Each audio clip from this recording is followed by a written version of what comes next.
Okay, we should be recording now. So I'll be introducing our wonderful DJ, Miss Joy. As a longtime volunteer and now board member of Legacies of War, Miss Joy Ngaosivath, also known as DJ Miss Joy, is no stranger to our mission.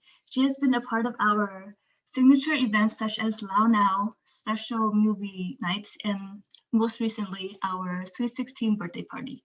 Her energy, creativity, and unwavering commitment to clearing Laos is why she continues to inspire a new generation of advocacy and hope.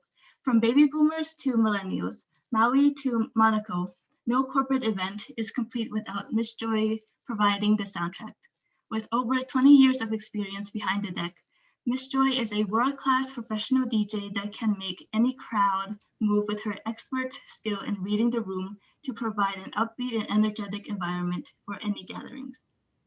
Entertaining crowds from over 1,500 people, her top-notch, personable professionalism has been sought out by heavy hitters such as Cisco, GXX, LinkedIn, Visa, ESPN, UFC, and Autodeck, just to name a few. She has also shared a stage with John Mayer, John Legend, the Black Eyed Peas, and she was the opening DJ for Sting at the MGM Grand Garden Arena. Give it up for DJ Miss Joy. Thank you so much, Anna, for that warm introduction. I really appreciate you. Swaiti, everyone. Hello. I am so excited to moderate today's event and introduce Legacies Library. So, what is Legacies Library? Legacies Library is a new initiative created as a response to the lack of awareness and contents on the Secret War in Laos, as well as the broader Vietnam War era conflicts in Cambodia and Vietnam. This initiative will serve as a repository of information in the forms of books, blogs, films, and oral history to be shared, especially with young people, students, and the broader public free of charge. Throughout the year, Legacies Library will host book talks with authors and film screenings, followed by discussions with the director or other topic matters experts. Fundraise for our Legacies Library will also allow us to purchase books, other related materials, and allocate time to develop our own educational content and preserve primary source documents, such as our original drawings that villagers in Laos made, later collected by American activist Fred Brandman. We also hope that this will inspire a new generation of researchers, authors, artists, and others who care about this history to create and share their story like our friends today. Before we get started, I just want to remind our viewers tuning in to please type your questions in the chat and we will do our very best to answer them all. The first short film that we will see is Sydney Viengluang's The Letter, followed by Kim Sandara's Naga, and we will conclude with a special reading of Vilayvanh Bender's Mommy Eats Fried Grasshoppers. Now, it's my pleasure to introduce our guest tonight. Our first guest is Sydney Viengluang. Over the last few years, actor Sydney Viengluang has quickly become one to watch in the entertainment industry, bringing dynamic, diverse, and powerful female characters to life on screen. Viengluang starred in Sci-Fi's hit zombie apocalyptic series Z Nation for 3 seasons. Viengluang joined the cast during the season 3 and instantly became a fan favorite as Dr. Sun Mei, a biological researcher in search of the zombie vaccine to save humanity. Aside from her work on Z Nation, Viengluang has worked on a handful of high-profile television projects, including appearing on Jane the Virgin, Scorpion, and Criminal Minds Beyond Borders. Viengluang also executive produced and starred in the award-winning short film The Letter, which won the Flicks for Chicks Different Faces, Different Voices 2016 Short Film Contest Grand Prize for Diversity and Best Drama Award. In 2019, she produced another award-winning short film, Go to Sleep by Non, revolving around the Lao American refugee experience in the horror thriller genre. Born in Vientiane, Laos, in Southeast Asia, Viengluang spent the first 2 years of her life in a refugee camp in Thailand and in the Philippines after her family escaped a war-torn country and an oppressive communist regime. Once her family was sponsored, they resettled in Wichita, Kansas, where she was raised and went to high school and college. Upon graduating college, Vieng Luang moved to Los Angeles to start a career in accounting and finance at a movie studio. After sitting behind a desk for a year and learning more about the entertainment industry, she wanted to try her hand at acting and started to take classes. As soon as she started auditioning, Vieng Luang started to book jobs, leading up to her most popular role on Z Nation. Our second guest tonight is Kim Sandora. Kim Sandora is a queer Laotian Vietnamese artist from Northern Virginia and now based in Brooklyn, New York. In 2016, she graduated from the Maryland Institute College of Art with a BFA in General Fine Arts. She's shown work at various DC community events. In 2019, the National Museum of Women in Arts gift shop collaborated with her to create an event called Being, showcasing her work and guiding visitors to draw music. She has been featured in Viz Art's Gen 5 exhibition, the Torpedo Factory's 2019 Emerging Artists exhibition, and the Washington Project for the Arts 2019 auction gala. In her Torpedo Factory Summer 2019 postgrad residency, she created a stop motion animation about her parents' immigration story intersecting her coming out story. She used the studio space as a shop to raise funds for local and national LGBTQ plus nonprofits, empowering queer youth. In her 2020 Bressler residency at Viz Arts, she focused more on Lao identity work. One main project she's currently working on is her graphic novel, Origins of Ken and Kang, about her coming out story. Another is the 270 Million Project, which is a series of abstract paintings inspired by Lao music that helped fund removing the bombs left over from the secret war during the Vietnam War era in Laos. She works at Welcome to Chinatown, a Manhattan-based volunteer-run organization dedicated to supporting small and local Chinatown businesses in the midst of the pandemic. She is also a graphic novelist for the API Domestic Violence Resource Project, working on a graphic novel centering survivor stories. Kim loves to keep herself busy with art, activism, writing tons of letters to her friends, and soaking in information via reading, watching documentaries, and wandering around New York City. Lastly, we have Vilayvanh Bender. Vilayvanh Bender immigrated to America with her family as a young Vietnam War refugee. Entering the United States without speaking English, her first goal was to become fluent in this new language.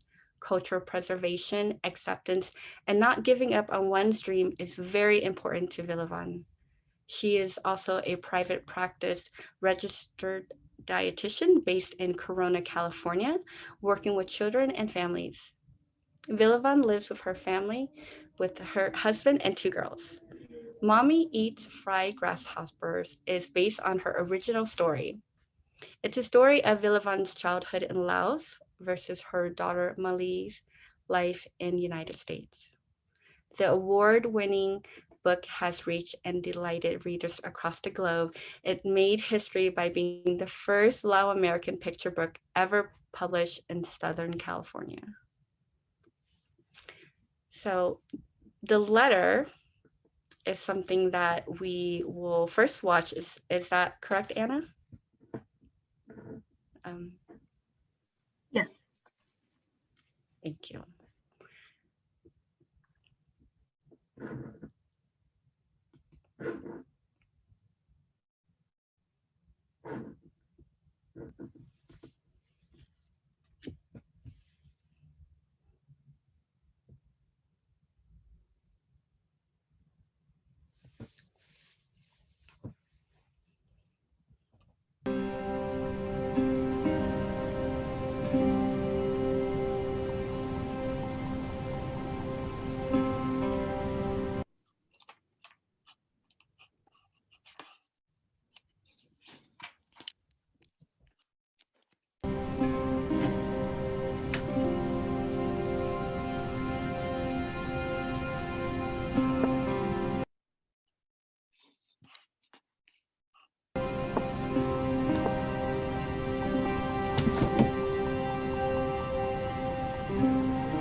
Dear Paul, it's been 6 months since your father passed, and 6 months since I've seen you.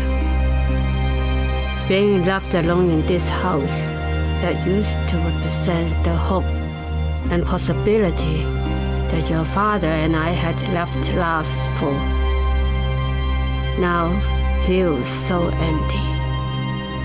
The walls that we were so proud to own now feels just as cold and oppressive as those of the refugee camp so many years ago.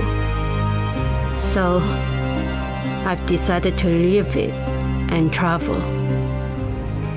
I hope wherever you are, where you are reaching your full potential, that your father and I sacrificed everything to provide it for you.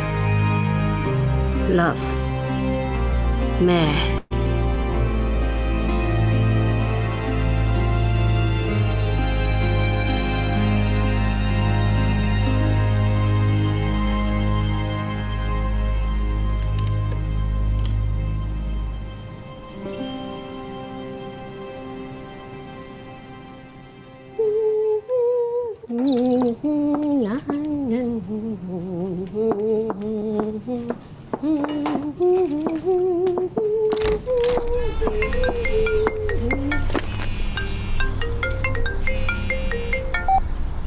Hello? This is Miss Longwall. Yes, this is Lasana. I'm a doctor over here at County General.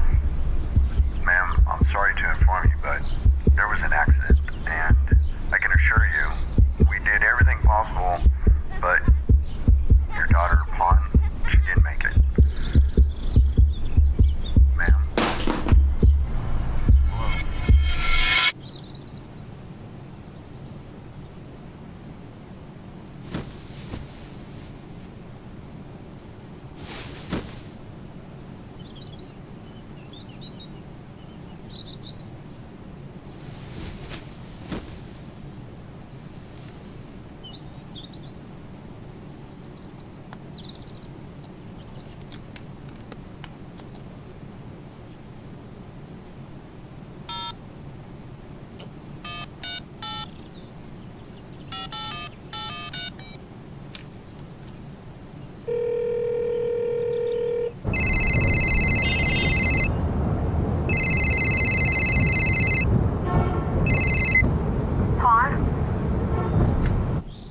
Look, Pa.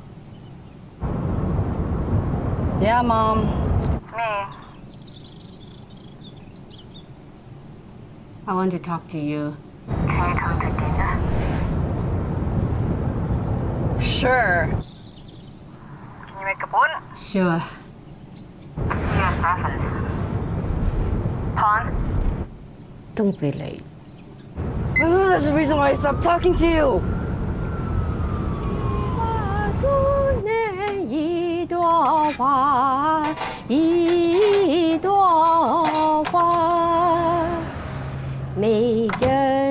Hi, Mom. Satek!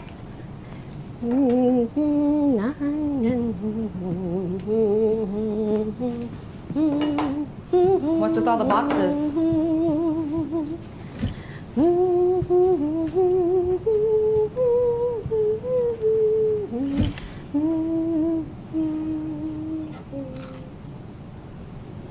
Hand me your bowl.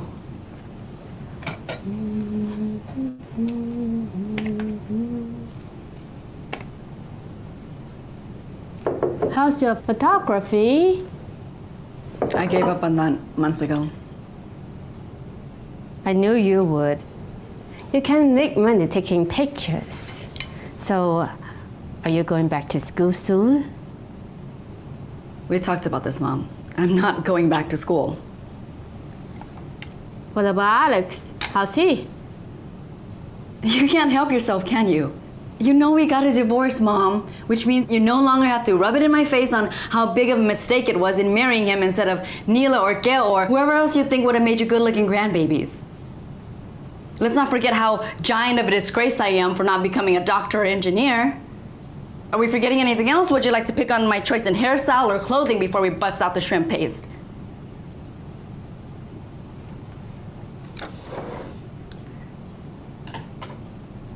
I'm never good at knowing what to say to you.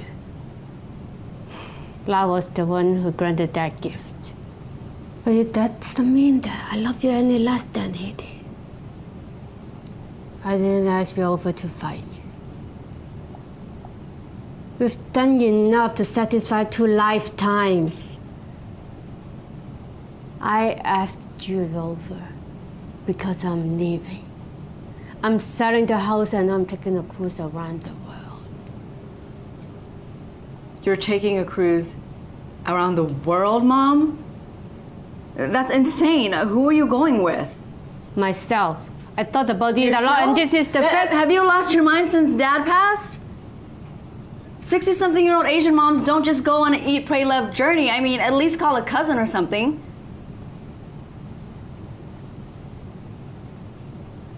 My whole life, I've been in the passenger seat. Not allowed, actually, to take the wheel to drive myself. I never tell you the whole story when your father and I escaped Laos.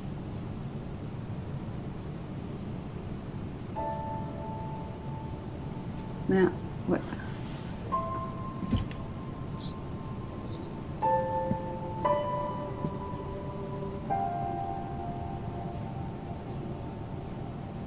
Your dad was my neighbor. One night, the rebel raided Alta and killing everyone they suspected to be against them, including my parents, your grandparents. La grabbed my hand and we ran for it, crossed the Mekong in the night of the dark. Once we make it to the Thai border, we were able to get into a refugee camp, but the camp was so full. They were only taking families. So your dad told them we were married and our child drowned. My God, Mom. Why didn't you tell me this before? We are not like your generation that tells everyone everything. We are proud people. And there's no need to talk about the past. The important thing is we get it out. And we get a sponsor to live in the United States. I eventually fall in love with your father. That wasn't hard. He was a wonderful man. And he gave me an unexpected gift, you. I almost left without telling you. I wrote you a letter.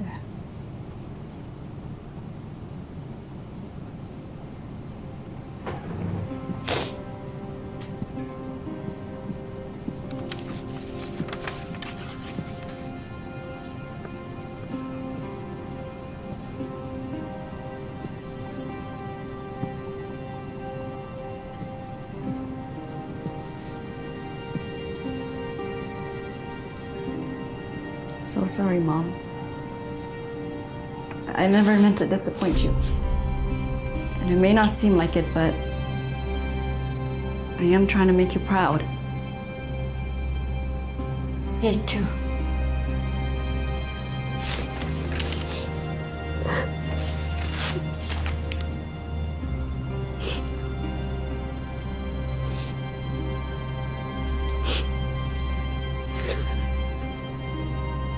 Yeah.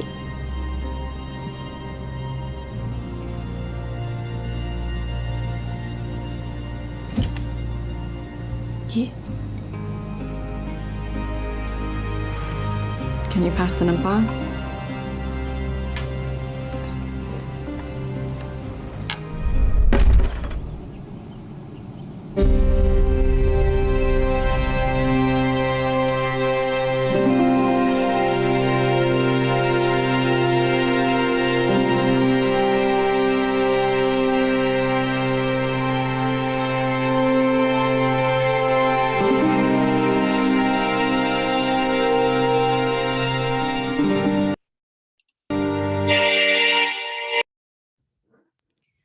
I really love that film. Thank you so much, Lena, for sharing that film. We definitely will be asking Sydney more questions about it. Next, we have a wonderful reading by Vilayvanh Bender, Mommy Eats Fried Grasshoppers. So we're really excited to have you. Please go ahead and share.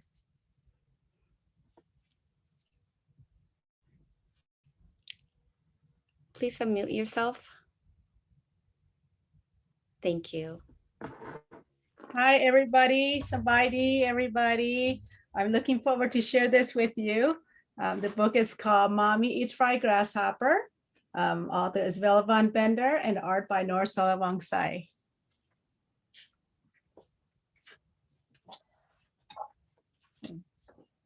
Sabaidi, that's hello in Lao. My name is Molly, which means jasmine flower.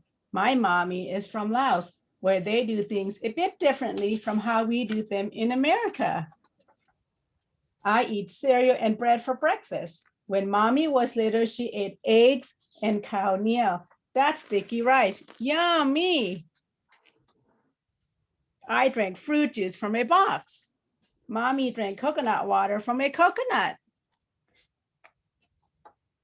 In the evenings, I watch cartoons on my tablet, and then I do homework. Mommy watched shadow puppets on big sheets. She did homework on a small blackboard. I love potato chips. I eat them while mommy and I made pan malai. That's a necklace made of flowers. We're making one out of jasmine flowers like she did with her mommy when she was little. I learn new things from mommy every day. And guess what I just learned? Mommy eats fried grasshoppers.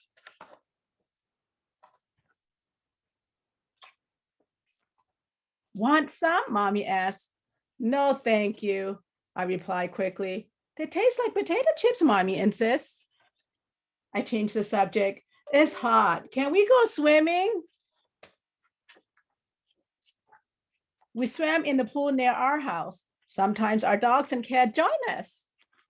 Mommy swam in the fish pond near her house in Laos. She had pet beetle and a fighting fish to keep her company.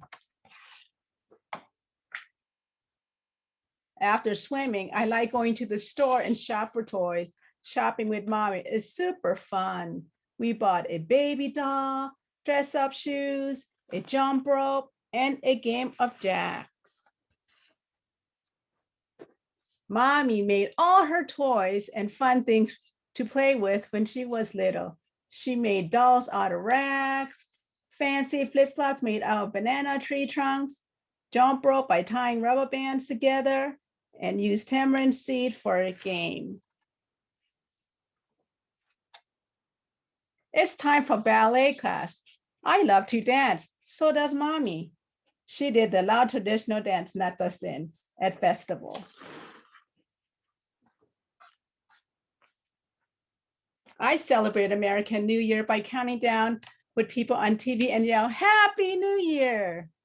Mommy celebrate Lao New Year by splashing water on people to wash their bad luck away. She yelled, Sabaidi, be my. I enjoy movie nights in front of big screen at home. Mommy grandparents told her stories under the story skies. Let's munch on some fried grasshopper with our movie, mommy says. Ew, really? I thought about it a little bit. I can see it staring at me. Then I thought about mommy and me. We always share and do things together. So I slowly said, sure, crunch. I knew it's bedtime by looking at the clock. When mommy was little, she knew it was bedtime when the sky grew dark. I enjoy listening to mommy's stories before I fall asleep. Good night, Molly, whispered mommy. Night, night, mommy. And guess what? You're right. Fried grasshopper do taste like potato chip. Joke. That's the end of the story of mommy's fried grasshopper. And at the end, the back here, we do have some Lao writing and Lao's word right here. And in the bottom here, these are some of the Lao numbers as well. Wonderful, Vilayvanh. I absolutely love that. I love the artwork to that. Would you Thank be you. able to share with us some of the props that you have that to give our audience an idea of Oh, yes. played with? Thank you. Oh, you're welcome. So you know how in the story I was talking about the toys that I made? Look, I brought some toys for you. I made this for you today. So you all know what a banana trees look like? I just went to my banana tree in my backyard and I just pulled one up and cut one. And you can see, you know, it came from this banana tree, right? I just cut it and look at my size. I'm like, okay, that looks like a size 7 or 8, right? I just cut it. And I tie the rubber bands together and hook this up. So you just need 3 things: the banana tree part, rubber bands, and a stick. No crazy glue or anything like that, right? Because in Laos, I didn't have a craft store. So, you know, we had to be very creative when we make our own. So look at this, guys. Look, isn't this cool? This is a slipper, like you can walk with it, you know? Take a look. Isn't that wonderful? And so, you know, my friends and I would use this and we would just play with our fancy flip-flop every day. And, you know, a couple of weeks later, it does get old, but that's okay. You know, we just, you know, the nice thing about this is that we just take our fancy flip-flop slipper, we just put it back in the and recycle what we don't use, and we keep the parts and make new slippers. So it's very nice to kind of use what we have. And you know, banana trees, it's almost like my backyard, right? Like here you have a toy store. So I didn't really have a toy store really, you know, so we just go outside and look at trees and like, what can we do? Look at this. Do you guys want to know what this is? This is a banana leaf, right? If you guessed it. So I'm gonna convert this into a, what do you think? A horse? Okay, ready? Okay, use your imagination, everybody. How would I convert this into a horse? Well, you know, when you want a horse, come out, you figure out something. You get a stick, you find a stick somewhere. Look at that. Can you see it? Hi, everybody. Here's the horse. And we would just race the horses together with our friends. So this would be like a bigger horse, you know, but why not? Why stick with a horse? Look at this. How about if I make a, ooh, what about unicorn, huh? Horse and unicorn, there you go. Look at that, there's that unicorn and I have my horse here and me and my friends, we would just take it and we would race and have races with our unicorn and our horses. What a great way to be physically active as well. And you know what, it does get old. Look, let me show you this one. A couple weeks later, it does get old. And you can see, same idea. We take the stick out and we put this back to Mother Earth, you know, to in the pile of all the old leaves, and we keep the stick and we continue to use the stick for another horse for a different day, you know. Gosh, do you guys want to see me eat fried grasshopper? Look at that, huh? Wow. So should I eat a fried grasshopper? All right, all right. So if you guys want to eat with me, pretend, you guys can pretend you have a fried grasshoppers and imagine what would it taste like. Kind of crunchy, you know, let's do our imagination, right? Take a look at that. So this is my snack. So let's take a look here. Another shot, right? Kind of looks like this. Look at that. But I'm gonna eat this one. Can you guys hear the crunch? Okay, I'm gonna do another one. That's delicious. Did you guys try it? Do you use your imagination? How does that taste? That was good. Fantastic. You know, and sometimes I eat my fried grasshopper with my sticky rice. In every Lao household, you will see the sticky rice. This is the sticky rice basket. You open it, use your hand and grab the sticky rice, and you eat it with your food. So this is my personal sticky rice basket. And you know, the sticky rice basket comes in different sizes.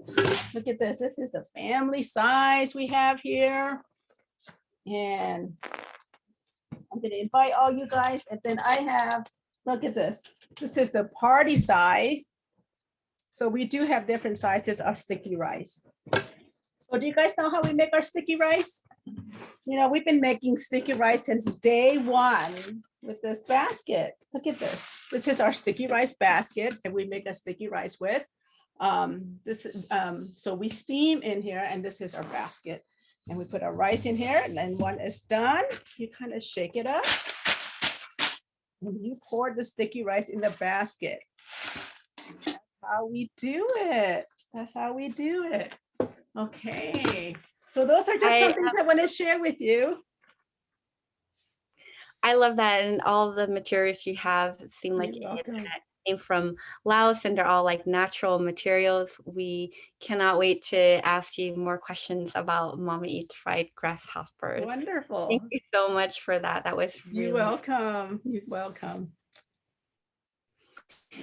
Next on our agenda, we have Kim Sandara showing her film Naga. Anna, would you please share the film?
Awesome. I absolutely love that, Kim, and I can't wait to jump into some questions on your artistic creativity with that. So now we are going to go to the questions that we have curated for tonight, and make sure if you have any questions, please put them in the chat. We'd love to hear from you. I know that we were able to do 3 amazing creative things, and we have quite a bit of a long conversation with everyone, so please feel free to chime in your questions. The first question I have for Sydney is about the letter. Is kapun your favorite Lao food? Is there significance to why this dinner was your choice? Yeah, actually, kapun is my favorite Lao food. Papaya salad, tamokung comes in second. But as far as like my favorite noodle, is definitely kapun. So I think I didn't really think about it too much when thinking about or writing the film. It was just, that's my favorite Lao food. So why not make the dish that her mom makes for her, kapun. So, but I think that's the way Lao moms, especially Asian Lao moms, show their love is, whenever I visit home, it's what do you want to eat? You know, and I have a list of all my Lao dishes that I want kapun, I want tamakung, I want, you know, just multiple dishes that she's gonna go to the grocery store and prepare for me. Yeah, I love that, and I appreciate how you had mentioned the fish sauce, and just highlighting Lao food is like really unique. I really enjoy that. In the letter, Vatsana tells Pon, "We are not like your generation that tells everyone everything. We are proud people. There's no need to talk about the past." Can you speak to this generational divide and ways first generation Americans children can communicate more openly with their parents? You know, I think a lot of it is just a language barrier. You know, like our, you know, second generation, you know, refugee, immigrant, child of refugees and immigrants. We grew up identify more as American. You know, so, and technically our first language is Lao, but most of the time we're speaking English at school with our friends, even with our parents. It's a combination of the Laoglish, which is a combination of Lao and English, right? So I think a lot of it is just communicating with our parents is hard because we don't know, we're not completely fluent, and the vocabulary that we need to communicate with them is difficult. So I think as the older I get, it's just more just asking them, being willing to ask them the questions, because I think they're not going to openly give up these stories, you know, openly tell us the stories of their trauma. So I mean, my parents speak English, but it's not, you know, it's not like fluent, you know, it's broken, and they'll tell me the stories in Lao. And but I think having that curiosity of wanting to know your past and your history and how they grew up is the key to opening up that door of communication with our parents. Yeah, I definitely can echo that, Sydney, with speaking with my parents. And although I don't understand every word, I just go by the emotion that I'm feeling, you know, by what they're saying. Is that something that you do as well? I mean, do you speak fluent Lao? I want to say it's maybe 5th grade level. So I can do like a basic conversational Lao conversation with my parents, but I couldn't give like a lecture on Lao history in Lao, you know. So yeah, I think a lot of it is, I think growing up, we go based off the emotion of how we're feeling, right? Because that's how we had to communicate from the moment we were born. So it is kind of feeling your way with emotions, and rather than just language. I agree. In the letter, Pon tells her mother, 60-year-old something old Asian moms don't just go on an eat, pray, love journey. At least call a cousin or something. Pon is referencing a story to a young white woman traveling solo across Asia and Italy to find herself in a way she feels her own mother cannot safely do. This seems particularly resonant with the recent attacks on older Asian women in the US. Can you speak to Pon's fear for her mother? Yeah, I mean, this was written in 2016 and produced in 2016. So obviously before the anti-Asian attacks of this year. But I think growing up as children of refugees and immigrants, we had to take on, looking back, we had to take on the role of parent a lot. which is like translating documents, legal documents, or even translating school documents that were sent home to us. Like, this is what the document says. Can you please sign this form so I can go on a field trip?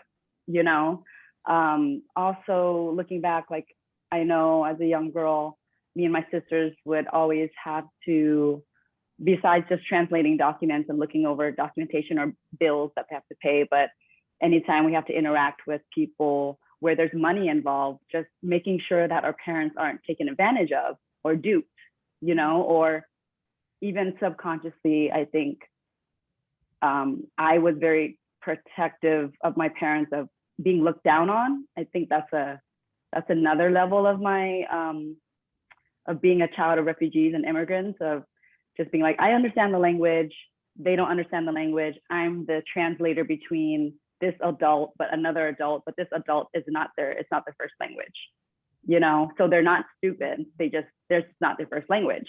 And me being a 10-year-old girl or whatever, having to protect my parents. And I think that's a very unique experience of immigrant children or children of immigrants.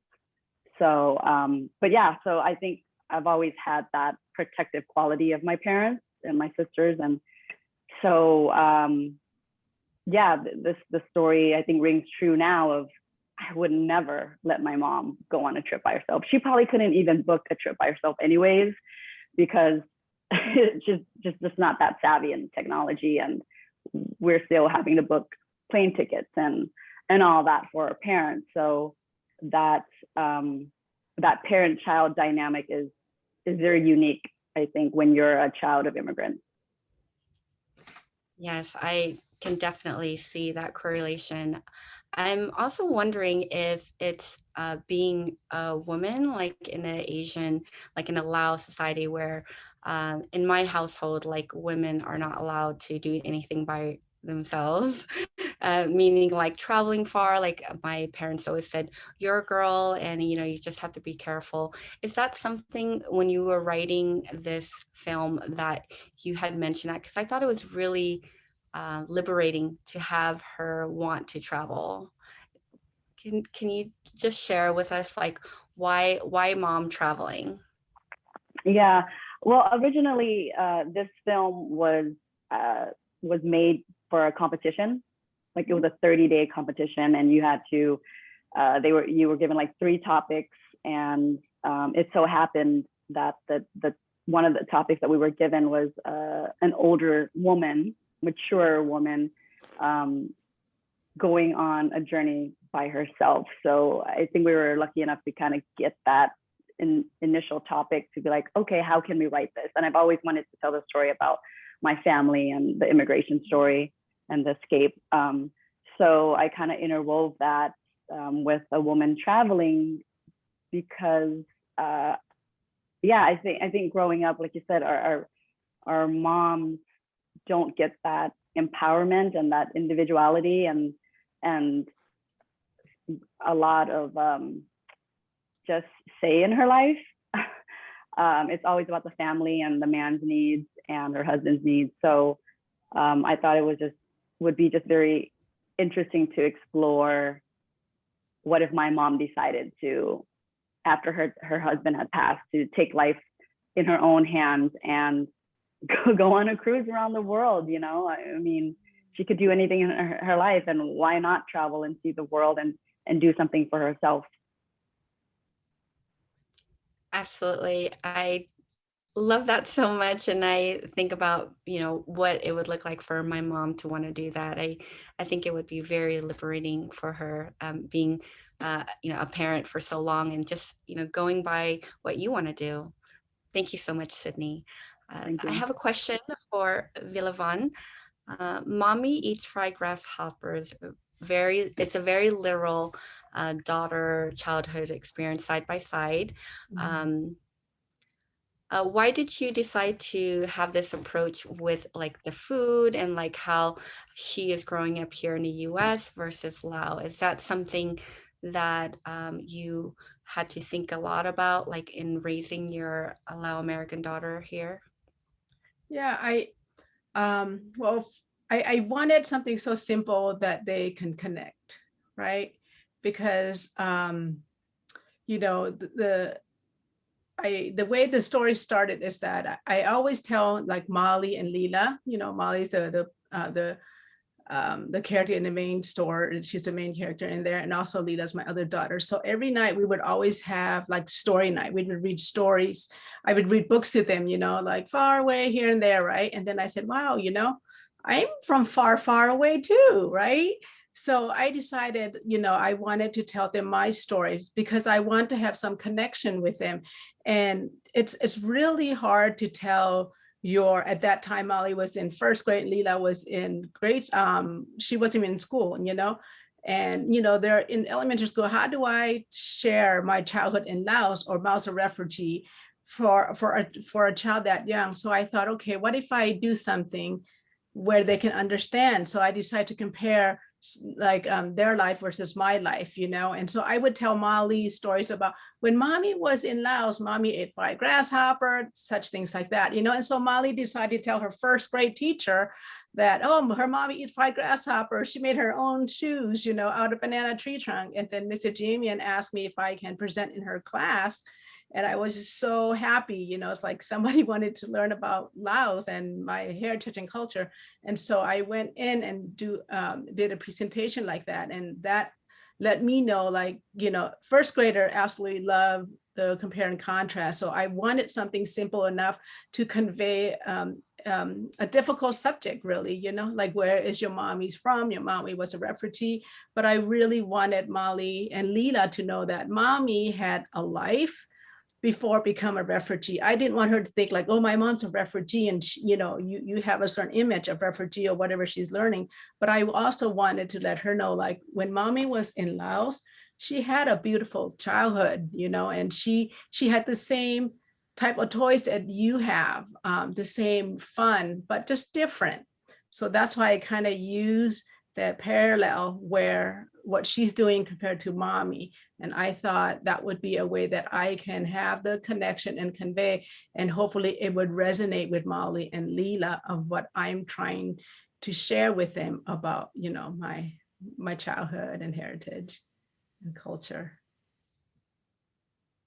Yeah, Vilayvanh, I love that you were sharing about the different things. It really brought me back to the things that I've learned in Laos and just growing up in America and playing, you know, with rubber bands and like making toys out of, you know, nature things. You know, it's beautiful to see that. And thank you for sharing about the fried grasshoppers. Can you share with our audience how you put the spices, or are there any spices to the fried grasshoppers? Well, the fried grasshopper, you know, I just get them already bought, already prepared at Amazon. But if I was to have them, I just saute them, and with just like with just salt, you know, and that's usually how I eat them. If I'm able to get something fresh, then I would cook it like that. But if I go to school and do a function, so I would buy it that's already kosher, because that's because I can share something like that at a school because of certain rules providing foods, you know. But at my own home, yes, if I was to have something alive, I would just saute it with salt. It's like the best way to have it, you know, and with a little bit sticky rice sometimes. But I haven't had any like live ones, you know, it's hard to find here. Yes, you're definitely taking me back to when I first tried fried grasshoppers, and it does have that crunchy taste, and I love that. Oh, good. The letter, yeah. So the letter focuses on the gap between generations felt by an adult daughter and her aging mother. And Mommy Eats Fried Grasshoppers presents the mother's childhood to her young daughter as an open book. What would it have meant for the daughter in the letter to grow up with a book like Mommy Eats Fried Grasshoppers? Is that for me too? Or? Yeah, I'd like to know, like for you and for Sydney as well. So what would it be like for my daughter to grow up with this book? Yes. Compared to the letter, I think, it's almost like to give something to your daughter that what kind of brings their daughter back to your level, like, hey, mommy was a child like you, kind of bring them back, like we're going through the same thing at the same time, but just different, so hopefully to have that connection and to have that openness, that if they ever have any questions or any thoughts or whatever, and I'm hoping, and not to have some major secret, and to break down some barrier. It's a lighthearted way to talk about something, right? Like, mommy eats fried grasshopper, everybody loves food, and it's like, maybe we can start with a conversation, just like with the letter, there's that kapun, because food is very universal. And then food is such a great vehicle for communication. It doesn't matter where you're from, we all eat. So I'm hoping that it could be a conversational piece that we can talk about. We can always say, hey, let's get some fried grasshopper, and then we can sit together, and then it can initiate something else. So that's what I'm hoping that it would do for my daughters, that it could bring us to the table and have a conversation that's somewhat lighthearted and take it from there. That's kind of what I see. I agree with you, Vilayvanh. Food is a really great conversational thing to have. Yeah. What has been like with parents in schools for Mommy Eats fried hoppers? It's been so pleasant. Parents been really open, and what I'm so surprised is that they are really open about learning about the Lao culture. So I'm learning that there's not a lot of Lao culture, even the word Laos been thrown around in schools, so I feel like it's such a big blessing for me to talk about, a little bit about the refugee life and about Lao culture, just even like the food that we eat, like everything that I show you here. Because somebody might have a different image of where Lao is. First of all, they don't even know what that is, So for me to get up there, to go to a school assembly, and they're dedicating a school assembly to a person that wants to talk about Laos, it's almost like a dream come true. Because, when I came to America, I didn't speak a word of English, and I'm thinking, gosh, I don't even know any English word. And here I am, the whole school is here for me to do an assembly to talk about Laos. I'm from Laos, and my refugee story.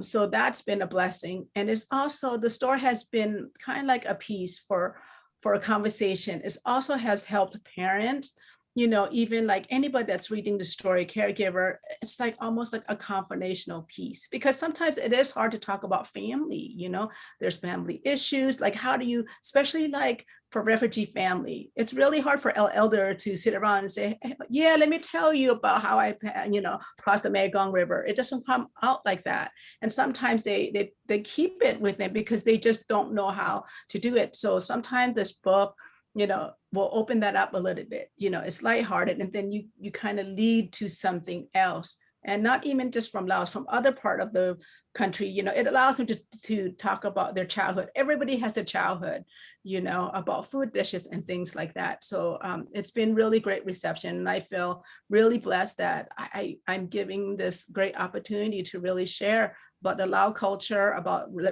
life, and in refugee life, really, So feeling really blessed. Thank you for sharing your abundance with You're us, welcome. Vilayvanh. I want to transition over to more Lao culture and ask Kim Sandara, and tell us about the animation method that you use for this film highlighting the Naga. Hi. So the method I used was stop motion animation and paper puppets. So I have my Naga here. And it like has various joints. It's very hard to make it move smoothly. You have to use 24 frames per second. So 24 pictures where you get 1 second. So I had a few redos, and I'm just so fascinated by the Naga. This is my second puppet of it. There's another Naga in the first animation I did about the coming out story and intersection with the refugee story. That one was more passively there as like an imaginative thing when my dad talks about crossing the river and like how dangerous that was. I just added a little naga for a little protection. But this one he was like more of a star where I'm like, yeah, I really like want to get into this more. But yeah, that's how that happened. And I just did it in the corner of my room. I live like in a room that's as small as a closet. And I just like set up a little like a stand that has a pole that comes out of it, and then hook my camera up and just 2 pieces of plexiglass and started doing it. I actually fundraised while I was in a residency for the program as well, because like, I mean, why not? You know, I'm an artist, and if you want to see work happen, then supply me some tools. So that's been really great. And yeah, that's how I made Naga. I love how you highlighted the Naga with this film. And I did see the one that you had with your dad going over the Mekong River and the Naga going under. And it made me cry. Like, it made me just think about all the stories of all of the different refugee parents and mine as well that had to make that cross. Traditionally, the Naga are seen as the symbolic protector of Vientiane. So it was powerful to see the children who played with the bombs in Naga riding on its back. Can you please tell us more about why you chose this imagery? Yeah, it's so funny because the first time I saw the Naga was in a really dramatic movie where like it ate some people's bodies and the heads floated up in the river. And I was really young, so I didn't know what that meant, but it struck the fear of like the universe and me, I was scared to take a shower after. But I only recently kind of, as I'm exploring more of the roots and also more of this stolen, I feel like this history was robbed because like I got glimpses of it, and I was thinking a lot while Sydney was also talking about like the problems with the communication and broken languages. It's such a diasporic experience to not know your history, not know that there is history to be known, and then also not know how to communicate it. So I think even if you could speak to your mom like in a fluent language you both understand, there would still be this like barrier of trauma and like very different experiences that you would have to get through. So it's like so many different things being discovered. But yeah, my dad is from Vientiane actually. So I think it's funny that like he was there and then that capital and then moved to like the BC area. Um, I just became really fascinated with folklore and trying to find like an optimistic or like cultural way to tell the story of the bombs, because the bombs, I've been studying it for like at least a little more than a year now in depth. My parents told me about it. My parents were like a broken record about the bombs in Laos and the Mekong River when I was younger, but it was the same like 4 sentences over and over again. It was only when I got older and actually asked them more that they started giving me more details they thought that I was ready for. At least I think they thought that, because I was like now 20 something.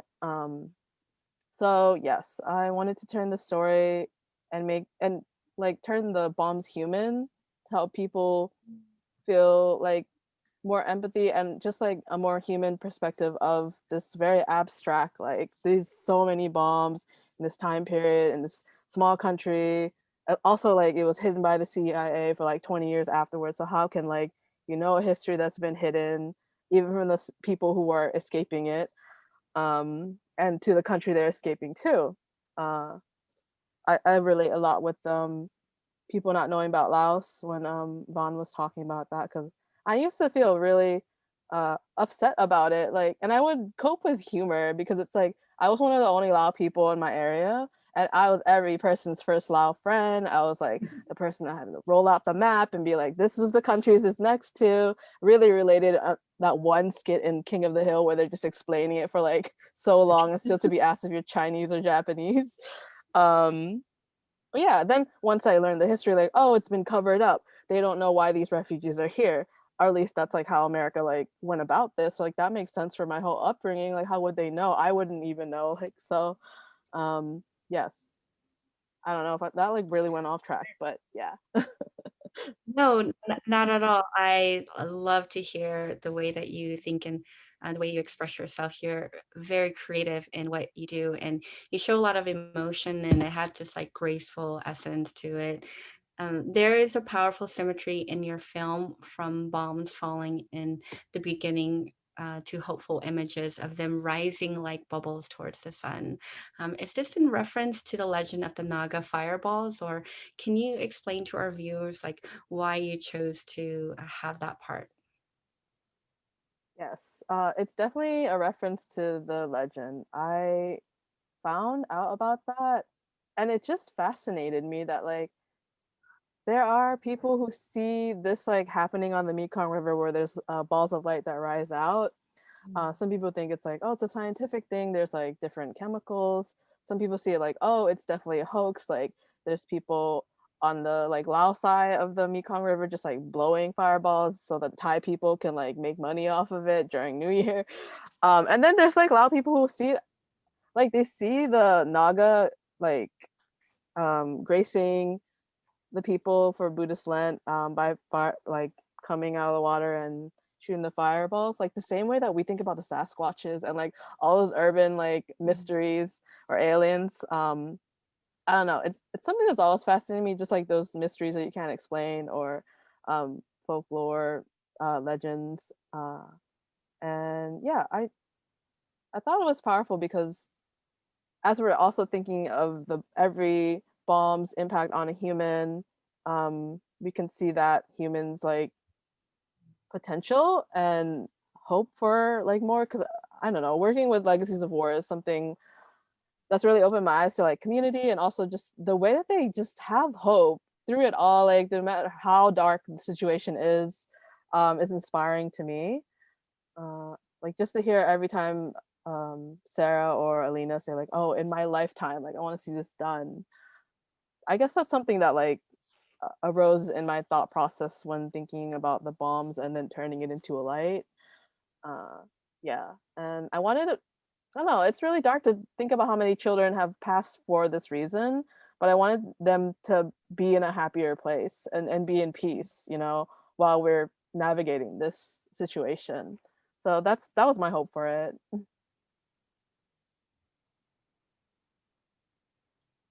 I love that. I'm definitely a big fan of your work and your intention.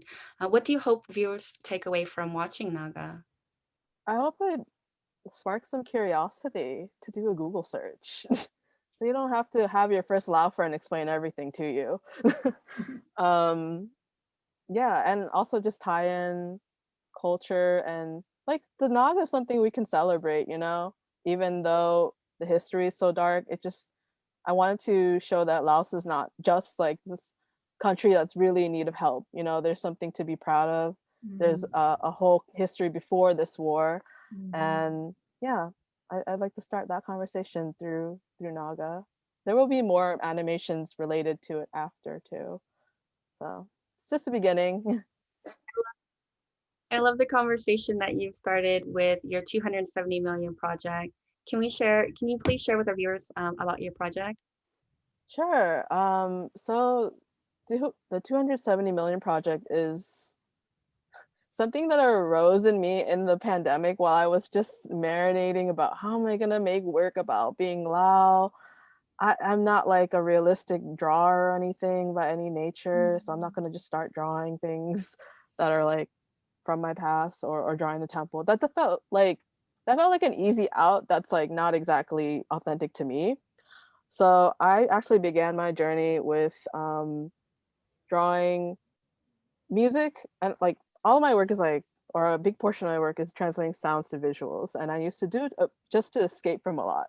I think it's now more apparent like that with my intersecting identities, how much I want to escape so much as a kid. But I used music for that. And a lot of my work was just American music, and then I wanted to go deeper into like, okay, let's think about like childhood, past, why do I not like Lao music? I'm trying to explore this part of me, but I really had such an adversity to my dad's Lao music. He really liked listening to music from the 50s, which is before his time. But like the more I think about his trauma and his experiences, maybe it's like you need a lot of slow paced music to heal from something that's been so chaotic in your life. So maybe he needed a lot of that. And I didn't understand it because I was just like a new person on this earth. I'm like, I just was excitable and like wanted something, like I was a little firecracker. So I went back and explored that. I started making paintings that were big and just like going through old CDs, being like, okay, let me just like try to relive this, or like, why are these feelings arising? What do I have to work through? And that really gave way for the 207 million project, because I wanted to open the door up to like learn more about Lao music, learn more about that history and the genres, and see it more than just like that one little scope, you know, one little perspective, because I love music and I want to learn more about my culture. So I felt like this is a perfect marriage. So I made a commitment to make 270 paintings, all like 9x12 small paintings that then could be presented in a grid-like fashion, thinking about like the mystery of the grid and how a lot of the bomber movers, a lot of women workers in Laos literally have like almost nothing to go on. They don't have like the technology, and they don't have all the tools or the funding. They just go out and like figure out what part of this grid they should explore to detonate bombs and make like Laos safer for their children for the future. So I'm very inspired by them. That's why I have it in this grid fashion, and it's meant to take up an entire gallery space or whatever space it's in. And with each purchase, $100 of the purchase, it's the $300 painting, goes to Legacies of War, or it goes to COPE. COPE is a organization in Vientiane who helps like survivors with like prosthetic legs and arms and limbs, physical therapy, community support. So I was really interested in giving them more of spotlight through my work. But also, I didn't expect Legacies of War to care about me either. I literally was starting this project, and then a friend saw it, or an acquaintance in the community, and was like, you should just talk to them. They're like 4 people. I'm like, yeah, you're right. Why wouldn't they want to talk? There's like 4 people who are Lao in all of the DMV community. Like, so I took a chance, and I was just like really grateful that I got so much more than I expected out of it. Like, I was just gonna give you money, and just, you know, maybe you would search up one day why this person was consistently giving you money every year, or maybe you wouldn't. I don't expect it from organizations. I just try to uplift what the organization is doing to whatever audience I have. But yeah, you can see a video of it on my website, and it's first showing in Rockville, and it has a few other like potential spots in the DMV that it's going to be in, but because of the pandemic, we've pushed it a lot. So you just have to follow along. Yeah, definitely follow Kim's work on her Instagram. You can find all of her links at Kim the Diamond, and I'll definitely share everyone else's links. I have a question for everyone, and I'd like to start with Sydney. All of these projects were based on lived experiences. How much or how little did you share about your work in progress with the mothers who inspired them? I didn't tell my mom anything. Like I said, this is originally written and produced for a competition, so it was so quick, like in 30 days. And so I didn't tell her that, hey, I'm writing this short film. It's about our family. It's mainly about the mothers based on you. So I didn't tell her until we completed the project and it was all finished with post, sound, music, and everything. And that was when I presented it and showed, and I sent the link to my parents, and they both watched it together. But yeah, I didn't tell her anything. How did they react? Yeah, what was that like? How did they? My dad is a man of little words, so he was just, I don't think they had much to say. I think they were just surprised that I created a short film, because there's not a lot of Lao people out there making films, creating short films, movies, TV. So I think they were just kind of blown away that I was able to produce this 10-minute short film that I starred in and produced. And I don't think they said much, actually. But they're proud. I mean, they're proud of me. This was before I produced this, and this was before I actually started booking a lot of TV work. So I think I think at that time they were still kind of like, oh, she's trying out this acting thing, this creative endeavor. I don't think they took it really seriously, but I think they were ultimately impressed. And now that I have booked, a handful of high profile TV shows and legitimately a professional actor, overall, they're really proud of me now. Oh, Awesome. hey, Wow. good job. That's great. So the question again, and either you, Vilayvanh or Kim, whoever wants to jump in next. All of these projects were based on lived experiences. How much or how little did you share about your work in progress with the mothers who inspired them? I can talk more about the animation I made that involves my parents. I actually told them like, hey, I got this thing. Like, I have a studio now. I'm gonna go do stuff. And they were just really into like just spilling tea. They were like, let me just therapy session. I had them lying down. I was like, tell me, like, on this day, how were you? And my dad also told me a lot about like how loved he was as a child. He was like the favorite, and it's a lot in his head, I think, but it's okay. He has like 8 brothers and sisters. I'm like, how do you know that you were the favorite? But yeah, there's like joy, and there was also like heartache, and I felt like I saw my parents processing things in front of me when they were retelling their stories. The first time they watched it at the like artist talk on a big screen, it was like, oh, it's my last like week there. They actually watched it and started giggling. They were like, oh, it's like, it's me, that one's me. And it was like kind of heartwarming, but also confusing, because I'm like, this is a serious topic for me, but I guess it's because like it's cartoon, like it's like, it's like a drawing, so it's not serious, but I think animation's a great way to talk about serious topics, because it's a little more approachable. You don't have to feel directly. It's something like a softener for it. So they laughed, and I was like, okay, well, you came to see it, that's like a step up.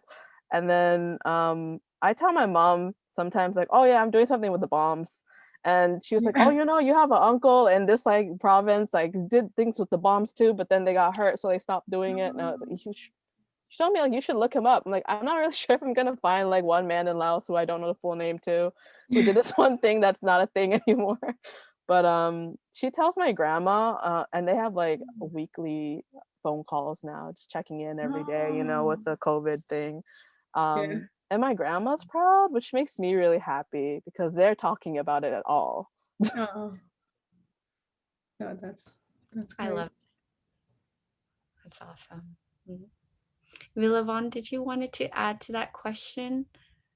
Yeah, sure. So the book is based on my childhood. Like, the book is really all those stuff that I've done. Maybe like 90% of the stuff in the book is really my story, and when I told my mom about it, she's like, oh, I didn't know you did all those stuff, but I did. I remember my childhood in Laos, and those are all from my memory of how I played. So, my mom was always curious, like, how did you remember all that? I think because when I was in Laos, I was allowed to play, right? We didn't have any electronics or whatever. And so you just go outside, your backyard is literally your playground, So all those memories, that's what, when I wrote that, it was actually like, I was still nursing Leela, and I have everything in my head, because I was supposed to go to present it to Molly's classroom, and then 2:00 at night in the morning or something like that. That's kind of when I kind of wrote everything down, and it's just all from memory, So that's largely is from my memory from my childhood for the book. I love it, and you can definitely feel the warm-heartedness of it, and the artistic part of it is really nice. Can you share who the artist was for your book? Yeah, it's Norris alongside. He's so wonderful because he truly understands. See, when when you work with an artist or illustrator, he's also the founder of Satu Press, which is that's who published our book. And it's really rare to get an opportunity to get your book published because no one really knows about Laos. So it was almost like a gift that I met Noor, at the writing summit, because he knew exactly what to draw. And he gave me a lot of freedom. It's almost like 50%. We did everything online. And, Noor also have young children. So we would be, after our full day of work, we would be online or calling each other after midnight. And that's really how we really believe in the project. We just wanted to put something out. And so we just worked together and never really met in person after, while we're doing the project, after the project. So the process was really a work of love and passion, for our children and to share with everybody. Yes, and I wanted to make a side note that Noor is Laotian as well, so that's really unique that the art just matches up. I have a question from he's super talented. Very definitely. I have a question for you, Sydney, from Jess. The story was from the perspective of the mother. What was it like writing from your mom's perspective instead of your own?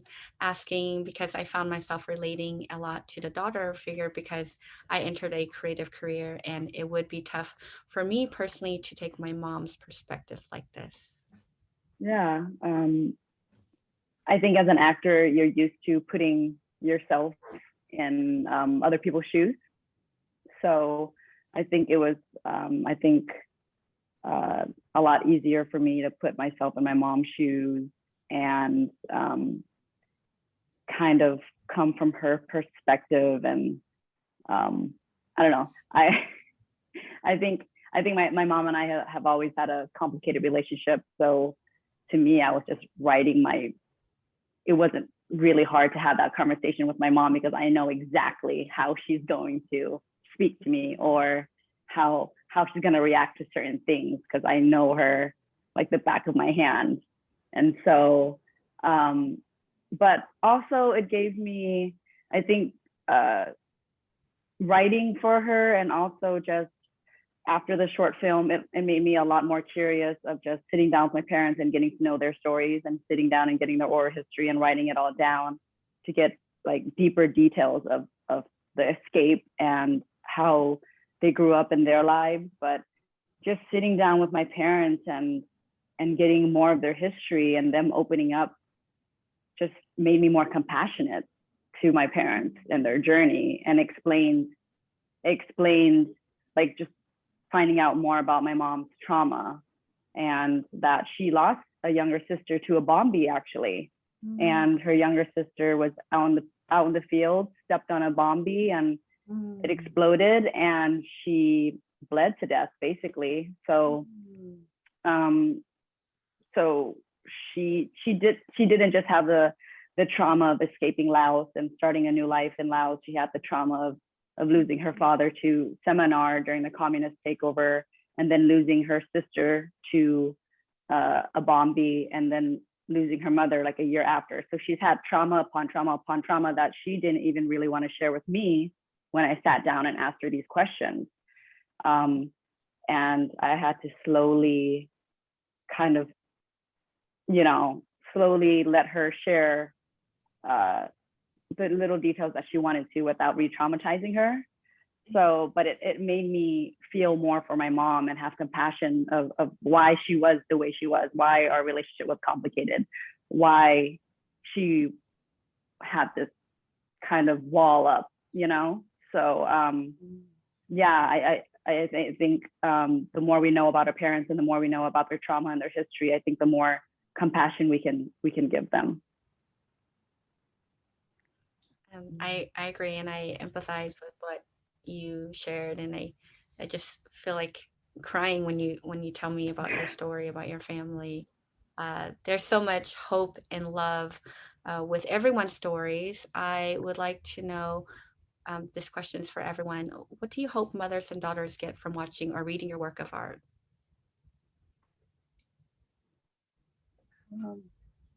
I can go. I'm just hoping that mother and daughter will always feel safe to connect, you know? So, you know, I'm hoping like when they read Mommy Eats Fried Grasshopper, that it could be a conversational piece, something so lighthearted, and, you know, hopefully they can try something new. Maybe if they never tried grasshopper, eat a grasshopper and read it, and then kind of go from there. So we need to start, you know, kind of like when you're starting a fire, you need a fire starter, right? And then it goes into this flame, and you can really deep dive in. So I'm hoping that it can offer as a conversational piece to a topic that may be hard to discuss. I'm really hoping that, and you know, stay close, share the love, always. So that's for me. There's this part in my other animation, Origins of Kin and Kang, which is about that intersectional refugee story and coming out story, where I talk about my mom's, she came to America when she was really young, so her memories are blurry, but she remembers the boat ride and being scared of the soldiers, and the soldiers telling her like, you know, you can't speak, you can't, and then it would be like, oh, like they told us we can't speak Viet, or they'll like shoot us and throw us off the boat. I tried to imagine what that would feel like as a child to hear that. And with all of her sisters and brothers too, like they're all young. But there's a part where she's looking at the screen as like a stop motion puppet, and she's really worried. And then it turns into me, like just by the clothing, and we look really similar. So it's like being scared about coming out, being scared about being different. Like, oh, my parents went through all these things. Like, I can't be like what they don't want. You know, they didn't. Nobody wants a child like this, or like understands it really. And I didn't understand it. So I hope from like animations and work like that, people like mothers and daughters or parents and children can learn to sympathize with, like, there might be different problems, but they're still the same feelings. Yeah, that's my part on that.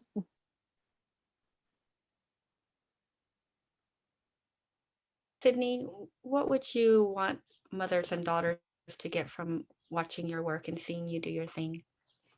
I think just touching base on the previous question that I had is just finding compassion for each other.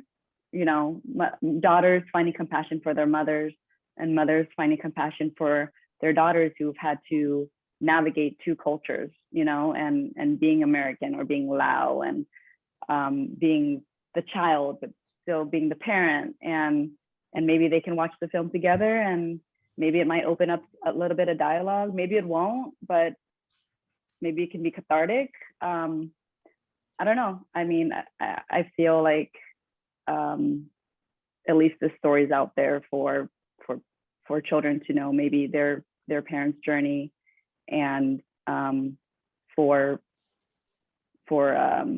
the mothers and fathers maybe have a cathartic journey with the 10 minutes of film that I was able to show. I know I'm definitely going to share the film as well as your book and Naga with my family. I have one more question. If anyone else has any questions, please go ahead and leave it in the chat. What actions do you hope our viewers will take today after being a part of this special event or watching the recording?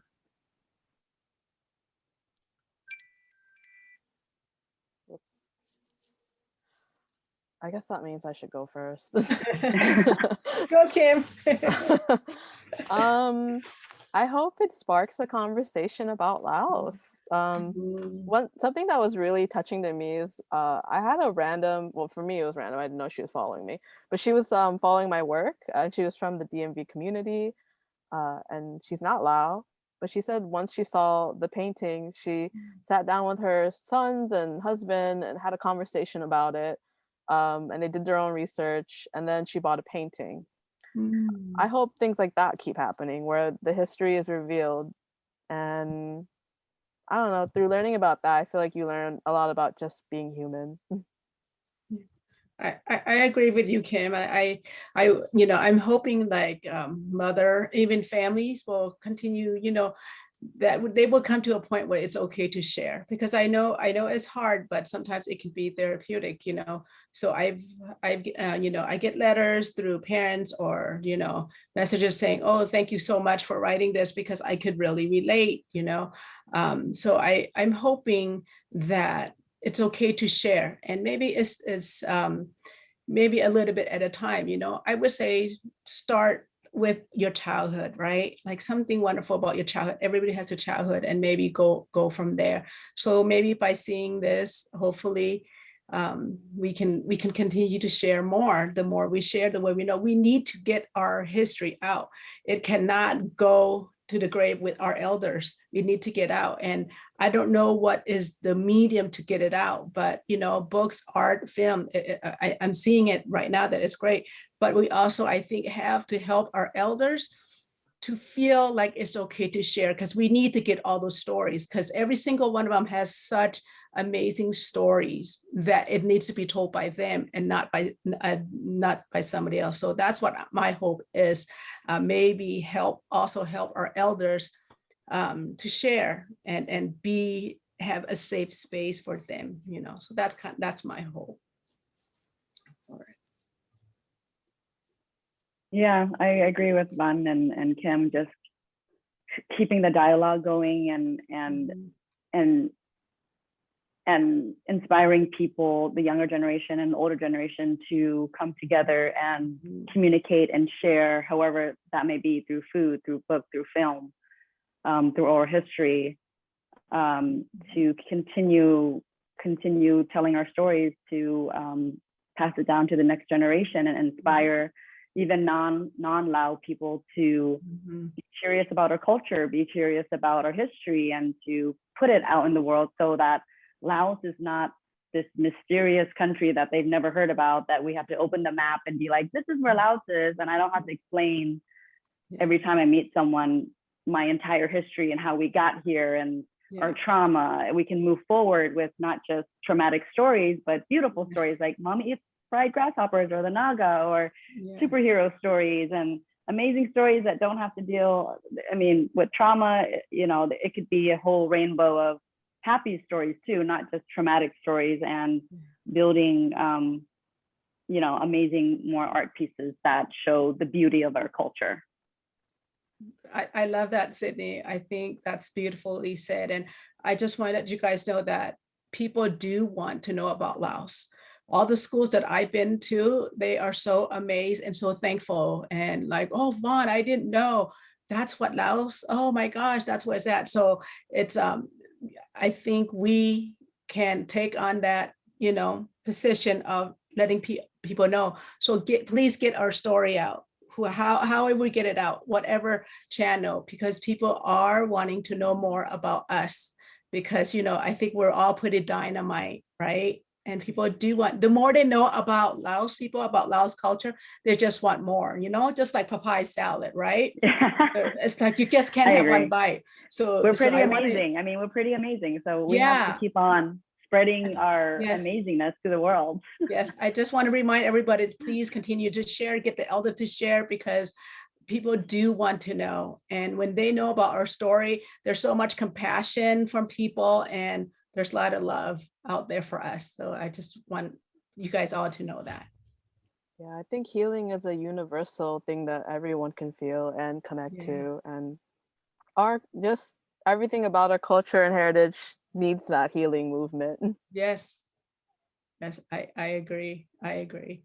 Big, hard little country. So true. Yeah. Oh and once once we heal, then we can fully thrive, right? Yes. And for future generations, that's the goal, is to finally heal, talk about everything, put it out in the open, communicate, and then go from healing to thriving, right? So that is the ultimate goal.